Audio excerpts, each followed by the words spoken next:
busy pa rin kayo dyan sa DILG at marami kang ibabalita sa amin. Kaya hingi muna kami ng update mula sa inyo dyan.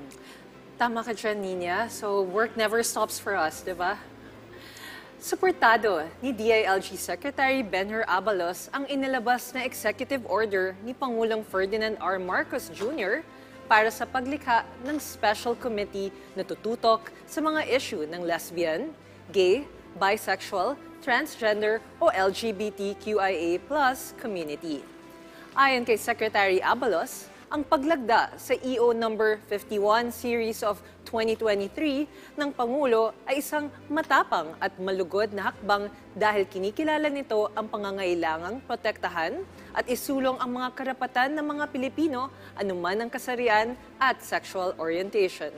Anya, bilang Vice Chairperson ng Committee on Diversity and Inclusion na nilikha sa ilalim ng EO 51, susuporta at magsusulong ang DILG ng mga programa na magpapalakas sa mga mekanismo para tugunan ang patuloy na diskriminasyong nararanasan ng mga miyembro ng LGBTQIA+ community. Magandang balita yan para sa ating mga kaibigan dyan sa komunidad na yan para sa bagong taon.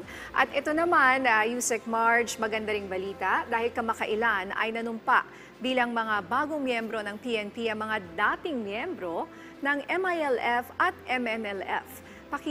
Kwento mo nga sa amin ang detalye tungkol dito. Sure, Nina. Aabot sa 294 na mga dating miyembro ng Moro Islamic Liberation Front o MILF at Moro National Liberation Front o MNLF ang formal na nanumpa bilang mga bagong miyembro ng Philippine National Police. Pinangunahan ni DILG Secretary Benhur Abalos ang isinagawang oath-taking at turnover ceremony ng mga bagong pulis noong December 28 sa Camp Pendatun sa Parang, Maguindanao del Norte. Mula sa naturang bilang 255 na mga lalaki at 39 na mga babaeng dating kaanib ng MILF at MNLF ang nanumpa bilang mga bagong pulis sa ilalim ng recruitment program, alinsunod sa Bangsamoro Organic Law at Peace Agreement ng pamahalaan ng mga naturang grupo.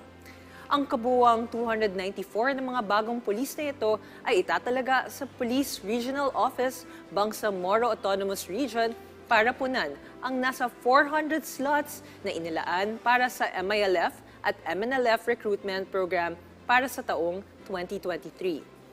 Dadaan sa 6 na buwang field training program ang mga bagong pulis. Hinimok din ni Secretary Abalos ang mga bagong recruit na tapusin ng training program at magsilbing inspirasyon sa kanilang mga dating kasamahan na tulungan ang pamahalaan at mamamayang Pilipino sa pagkamit ng kapayapaan at pagmatagalang kaunlaran. Ang unang batch ng 102 recruit mula sa MILF at MNLF ay nanumpa na noong August 2023. Magandang balita yung kinuwento mo sa amin, Yusek Marge. Pinapakita lang natin na pwedeng magkaroon pa ng mga second chances ang ating mga kababayan kahit na sila ay naging rebelde. Yes, that's true at very supportive ang ating government, especially ang PNP, na magsanib puwersa sila para mapanigurado na magkakaroon tayo ng kapayapaan, ng pangmatagalan. Magandang start yan para sa bagong taon dahil pinapakita natin na meron silang bagong buhay at bagong pag-asa para sa bagong Pilipinas. Yes, that's true.